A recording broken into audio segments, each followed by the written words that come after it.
we get two chances. God says that we get two chances. So is it just two chances, and like people get more than two chances? So could you elaborate on that? कब आपने मेरी बात सुनी और पकड़ी 2 chances वाली? खाला ने सवाल दिया आपको कि तुम पूछो।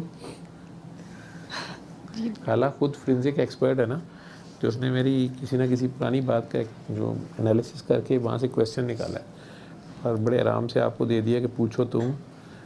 अच्छा उधर जी, मेरे कहने का मतलब ये है कि एक सिचुएशन में मुझे ये लगा, मुझे ये नज़र आया, मेरा ख्याल है कि अल्लाह करीम आपको 2 बार चांस देते हैं। कई तरीके से इस बात को समझ लो। जैसे शैतान ने गलती की, अल्लाह ताला ने उसे कहा कि सजदा करो, उसने इनकार कर दिया, तो ये एक चांस हो गया। बाकियों ने कर दिया, इक्वल था ना चांस। उसने आर्ग्यूमेंट किया, नहीं किया। अब उसको दोबारा अल्लाह ताला ने दोबारा पूछा कि you were my best student, मैंने तुम्हें सबका चीफ लगाया हुआ था, तुमने सबके सामने मेरी बात नहीं मानी, क्या बदतमीज़ी की है। तो वो आगे से जो उसका आर्गूमेंट था वो उज़रे गुनाह बदतर अज़ गुनाह वाला था, उसकी वो जस्टिफिकेशन दे रहा था अपनी गलती। स्टिल वो एडमेंट था, अपनी बात पे अड़ा हुआ था। तो जब अल्लाह करीम ने उसको बताया कि तुमने ये गलती की है, तो बजाय तौबा करने के वो सरकशी पे उतर आया। तो सेकंड चांस पे भी उसने कहा कि नहीं, आप मुझे चांस दें, इतना टाइम दें, तो मैं साबित करूंगा कि शैतान इंसान जो है ये अशरफुल मखलूक़ात नहीं है, इस दर्जे के लायक नहीं है, यानी अल्लाह का फ़ैसला नाउज़ुबिल्लाह गलत है। तो उसे दूसरा चांस मिल गया। इसी तरह आदम अलैहिस्सलाम को कहा गया कि आपने इस दरख्त के करीब नहीं जाना, वो चले गए। अब वो कपड़े अल्लाह ने जो पर्दा रखा हुआ तो उतर गया उनका, एक्सपोज हो गए, उन्हें ज़मीन पे भेज दिया गया। वो रोते रहते थे। फिर अल्लाह ने पूछा, अच्छा भी क्यों रोते हो, जन्नत याद आती है, क्या मसला है? तो उन्होंने कहा नहीं, मैं इसलिए रोता हूँ कि आप मेरे खालिक और मालिक हैं और मैंने आपकी हुक्मदुली कर दी। कहा गया तौबा करो, हमें तो आती नहीं। पढ़ो रब्बना ज़लमना अनफुसना व इल्लम तग़फिर लना वतरहमना लनकुनन्ना, देखो हमने तौबा कबूल कर ली। तो वो फिर रोई जाए, वो आप क्यों रोते हो? उन्होंने कहा नहीं, मैं बड़ी गलती की, मैंने तसल्ली नहीं हो रही है। तो अल्लाह ताला ने काफ़ी तसल्ली दी, लेकिन वो रो रहे थे, मतलब मुझे बड़ी अफसोस था कि मैं क्या गलती कर बैठा। तो उस पर अल्लाह ताला ने फिर उन्हें इस तरह काउंटर किया कि अच्छा तुमने अपनी मर्ज़ी से किया, मेरी मर्ज़ी के ख़िलाफ़ कर सकते हो क्या? मैं वहाँ मौजूद नहीं था, क्या मैं रोक नहीं सकता था? क्योंकि शैतान ने अल्लाह से कहा था आपने मुझे फंसाया है। तो यहाँ आदम अलैहिस्सलाम अल्लाह के बार बार पूछने बताने के बावजूद उन्होंने नहीं कहा कि नहीं आपने पहले से लिखा हुआ था। उन्होंने कहा नहीं, मैं ही ज़ालिम हूँ, तो मेरी मर्ज़ी के खिलाफ कुछ कर सकते हो। उसने कहा वो तो ठीक है बात, लेकिन स्टिल मैं ही ज़ालिम हूँ। तो ये आजिज़ी है, वो सरकशी है। तो दोनों को चांस तो दो मिले ना, ठीक है, दोनों को चांस मिले। उसने सरकशी की दूसरे चांस पे और अभी तक अड़ा हुआ है, तो लानत शुरू हो गई। और आदम अलैहिस्सलाम से भी गलती हो गई या हुक्मदूली हो गई, लेकिन उन्हें सेकंड चांस में उन्होंने आजिज़ी की, तो उन पे लानत तो नहीं डाली गई। उन्हें कहा गया अब एक ख़ास वक्त तक वहाँ रहो, जो कॉन्सिक्वेंस है तुम्हारे किए धरेगा उसको भुगतो। तुम्हें शौक़ था उस दरख्त पे चढ़ने का, तो अब वहाँ से गिर गए हो नीचे, तो ऊपर वापस चढ़ने में टाइम लगेगा।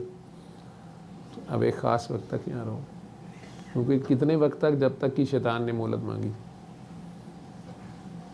तो दोनों को दो दो चांस मिले ना, उसने सरकशी की, उन्होंने आजिज़ी की। इसी तरह वैसे आप किसी दिन गुस्से में निकलते हैं घर से, गाड़ी पकड़ी होती है, गुस्सा चढ़ जाता है किसी बात, बंदा घर से निकलते साथ ही पहले टर्न पे गाड़ी लगने लगती है कहीं, तो बंदा एकदम से थोड़ा सा अलर्ट होता है कि नहीं मैं ज़्यादा ही गुस्से में हूँ, लेकिन फिर गुस्सा आता है, अब फिर कहीं दोबारा गाड़ी लगने लगती है, अचानक कोई सामने आ जाता है कोई टर्न, फिर बड़ी मुश्किल से बचता है। लेकिन उसके बाद फिर अना जो है वो जागती है, अब गाड़ी खंबे में लगती है।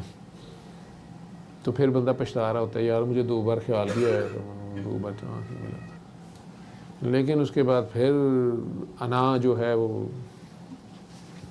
जागती है, अब गाड़ी खंबे में लगती है। तो फिर बंदा पछता रहा होता है, यार मुझे 2 बार ख्याल भी आया तो 2 बार चांस नहीं मिला था। जी जाएं, जिसने भी जाना है जाएं, ठीक है। तो 2 चांस इस सेंस में कहना था। बाकी तो वो रहमान है। तो जैसे मामा आपको एक बार मना करती हैं, आप फिर रंगे हाथों पकड़े जाते हैं किसी काम से गलती से, फिर दोबारा भी डांटा डपटी फिर शुरू हो जाता है, आप फिर आई एम सॉरी कर लेती हैं, लेकिन उसके बावजूद फिर आप वही गलती करते हैं। तो मामा भी बड़ा प्यार करती हैं, लेकिन वो स्ट्रेटजी बदल लेती हैं। तो कई बार आपकी फ्रिंज बेनिफिट्स ख़त्म कर देती हैं, कई बार अब्बा जी को शिकायत लग भी जाती है, कई बार दोस्त छुड़ा दिए जाते हैं, स्कूल चेंज कर दिया जाता है, होता है ना। 2 चांसेस के बाद तो फेंटी लगा देते हैं सारे, कोई ना कोई एक्शन ले लिया जाता है। तो अल्लाह करीम भी माफ़ तो करते हैं अगर कोई रियल शर्मिंदा हो, लेकिन स्ट्रेटजी थोड़ी सी बदल लेते हैं। अगर एक बंदा बार बार गलती कर रहा है वही और शर्मिंदा होकर माफ़ी मांग रहा है, वो तो कहता है मैं माफ़ करता हूँ जितनी बार भी कोई कहता है, लेकिन स्ट्रेटजी वो बदल लेता है। हर बार उतनी आसानी से नहीं माफ़ी मिलती। पहली बार दुआ से ठीक हो जाता है, दूसरी बार 1-2 टीके लगवाने पड़ते हैं, तीसरी बार सीधा ऑपरेशन भी कराना पड़ जाता है। और अगर तीसरी बार ये बदतमीज़ी कर दे कि अभी सूरह रहमान सुनी, कुछ भी नहीं होता इससे, पित्ते का ऑपरेशन तो मुझे कराना ही पड़ा है, देखा ना, फिर पित्ते में दर्द हो गई, फिर पथरी फंस गई, ठीक है। दूसरों को तंग करना नहीं छोड़ना, नफरत नहीं छोड़नी, ठीक है। तो पथरियाँ तो बननी है फिर, और फंसनी भी हैं। अब ऑपरेशन करा लिया है, एवं ही सूरह रहमान से कुछ भी नहीं होता। वो वैसे भी डॉक्टर कह रहे थे कई बार 3-3 माह साइलेंट भी रहती है, नहीं भी होती पेन। वो हमारी एक आंटी है, वो 3 साल से उन्हें कुछ भी नहीं हुआ, उनका gall bladder full of stones है, सूरह रहमान तो नहीं सुनी उन्होंने। अब ऑपरेशन करा लिया, ऑपरेशन कराया और डॉक्टरों ने कहा कि वो ज़ख्म में से रेशा आ रहा है, आप नहाई तो नहीं, मैं आपने ही कहा था नहाना शुरू करें, नहीं आपने साबुन अंदर लगा दिया टाँकों में, ये अंदर से रेशा बाहर आ रहा है, नहीं आपने खांसी ज़ोर से की है, टाँके ही तोड़ दिए आपने, नहीं ये वो अंदर वाला पाइप भी फट गया, ट्यूब डालनी पड़ेगी।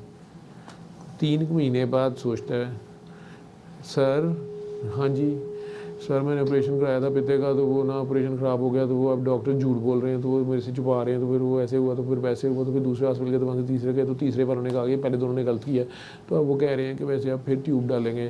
सर मैं सूरह रहमान सुन लूँ? मैं कहे सुन लो, मेरे अब्बे दी है, सुनो, अल्लाह दी है सूरह रहमान, अल्लाह के आगे पेश हो जाए, सुने। नहीं आप कहते हैं ना 2 बार ही सुननी होती है, तो वो पहली बार आपको याद है जब वो मुझे पित्ते में दर्द हुई थी, तो फिर मैं ठीक रही थी 3 महीने, लेकिन वो सर फिर मेरी भाई से लड़ाई हुई थी, तो मैंने उसको बद्दुआएं दी, तो मैं कहता मैंने कभी माफ़ नहीं करना, तो सर कल मैंने उसको भी माफ़ कर दिया, तो मैं फिर सुन लूँ? सुन लो। फिर फ़ोन आता है, सर अभी तो आज 5वें दिन है, तो वो डॉक्टर कह रहे थे कि नहीं हमने ट्यूब निकाल दी, तो बहुत अच्छे रिजल्ट आ रहे हैं, तो सही हो गया, ये तो बंद हो गया, तो फिस्टुला भी बंद हो गया, सर टांगे भी ठीक हो गए, तो सर बुखार भी उस दिन से नहीं हुआ, तो सर अब 7 दिन पूरे करूँ या रहने दूँ?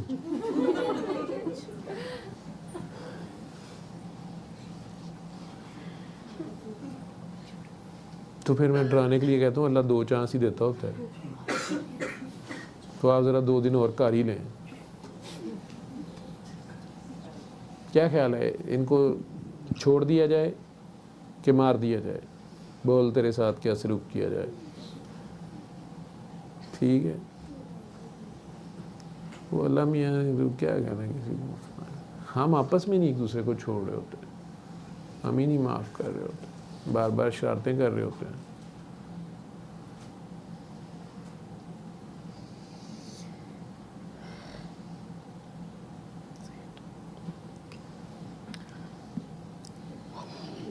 क्या ख्याल है? बाबा ये जो फ़िरौन वगैरह हैं उनको तो बहुत चांसेस मिलते हैं, तो फ़िरौन तो अल्लाह का बंदा था, तो उन्हें तो 2 चांस का सीन नहीं है, ज़्यादा होता है। नहीं वो एक ही चांस था बेचारे का, मूसा अलैहिस्सलाम एक ही चांस है, नहीं, उसने जुल्म तो बहुत तरीके से किए थे ना। कौन से जुल्म किए थे उसने? वो जो बच्चे मार देता था, उसके बाद तो वो तो सरकारी जलाद था लम्हे की तरफ से। जैसे अब आपकी जेल में वो हमारे दौर में तारा मसीह होता था, जिसने भुट्टो साहब को भी फांसी दी थी। 200 के करीब मुख्तलिफ मुलजमों को उसने फांसी दी थी। 200 बंदा उसने मार दिया, लेकिन वो सरकारी जलाद था तो उसकी कोई गुनाह तो नहीं था उसको।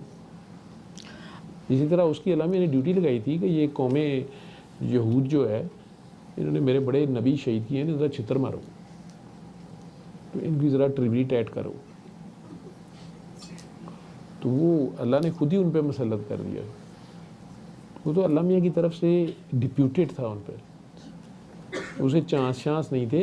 लेकिन उस ड्यूटी में यानी उसको अल्लाह मियाँ ने 22वें ग्रेड का लगाया, वो 25वें ग्रेड का बन गया। लोगों का कहना शुरू हो गया, जी मैं ही अल्लाह हूँ, मैं ही अल्लाह हूँ। तो अब ये ज़रा काम ख़तरनाक था, क्योंकि वो सुबह सुबह 70,000 बंदे को नाश्ता भी कराता था, तो उनकी दुआएं भी लेता था। और ये यहूदी मुफ्त नाश्ता खा जाते थे, तो खुद ही उसके लिए दुआएं करते थे, उसको और हुकूमत मिलती थी। देखे ना, जिसको दुश्मन भी दुआएं दे रहे हो तो अल्लाह मियाँ तो उसको, फरिश्ते तो सब अच्छा की रिपोर्ट देंगे ना जाके। अब अल्लाह मियाँ हर एक की स्क्रूटनी करते रहे तो फिर फरिश्ते किस लिए रखे हुए हैं? जब वहाँ की अवाम दुआएं दे रही है, 70,000 बंदा सुबह सुबह कह रहा है या अल्लाह इनू ही रख, बच्चे मारदा मारी जे, इनू रख, नाश्ता तो मुफ्त आ रहा। ठीक, तो वो चांस ये थे कि मूसा अलैहिस्सलाम ने भी आप वाली बात की थी। तो आप तो सैयदज़ादी हैं, आप कहाँ लोगों के चांस गिनना शुरू हो गई हैं? मैं तो अपने चांस देख रही थी। आपको बड़े चांस हैं, आप एक आध चांस तो लें, जाओ कोई गुनाह करो जाके, फिर देखो तो चांस जिंदा है कि नहीं। तो आप तो इतने प्यारे से मासूम से सैयद हो, पंजाब फोरेंसिक लेबॉर्ट्री में इतनी बड़ी पोस्ट पे बंदा मुफ्त मतलब नौकरी करी जाए, तनख्वाह जी गुजारा, ऊबर ते पैसे ला दे, अपनी गड्डी भी ना होवे, ये कुफराने नेमत है। होर अल्लाह हुण तुहाडी कित्थे पोस्टिंग करे, पूरे पंजाब दे नतीजे उत्थों जाने ने, तुसीं ओहदे च अपने ही कट रखो। ये भी वीडियो बन जानी है, ये कंजर डॉक्टर देखें मासूम सैयदज़ादी को क्या सबक सिखा रहा है नूरा पीरा दे वेले, तहज्जुद के वक्त, नमाज के वक्त।